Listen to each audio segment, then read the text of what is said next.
and I don't know, maybe it's John. Maybe this is all John's fault because all his guitar stuff just leads me down this path, and I'm gonna have to start telling him to write happier stuff.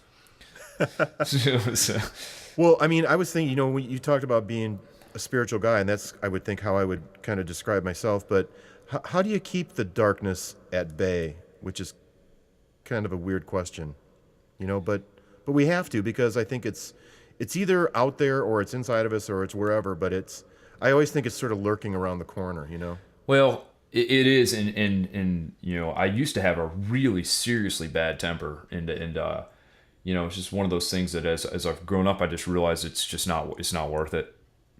It's not worth it. You vent in other ways. I mean, every once in a while I go off the deep end a little bit and, just get a little pissed off, but it's just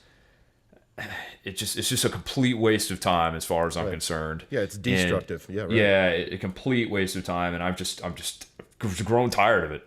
I'm tired of it. So, but that stuff is still there. I mean, there's stuff that's been there from, the last 30 something years that is just there. And it's not going away, and a lot of it stems from a few small a few short times in my life that just wasn't very good, and I never got into the down and dirty things that a lot of people did. I've never been an alcoholic. I've never been addicted to drugs. I've never been it's not one of those types of things. It's just more of a personal relationship level with people and things that have happened in my life.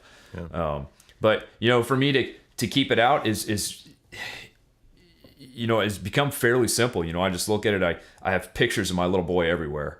In my phone and in my office and in here and of my wife, and pictures of my guitars. I like my guitars. It just, I don't carry around pictures of my guitars, but just carry around the guitars. I'm like, look at all my kids.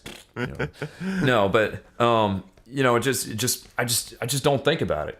I don't think about it at all. It's just gone. It's in the past. It's just one of those things I don't dwell on it. Now, how do I avoid dwelling on it?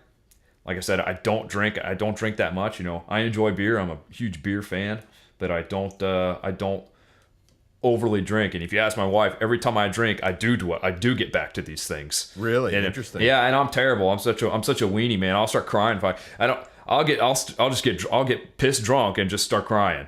And she'll be like, what's wrong? I'll be like, oh, I remember this and this. And I'm just like, oh, God. They've got me on video. And I'm like, man, if you ever show that to anybody, I'm going to kill you. And so those very reasons. I mean, those are really the only times that even open the door for any of that type of stuff. And it's just, I just pretty much avoid it.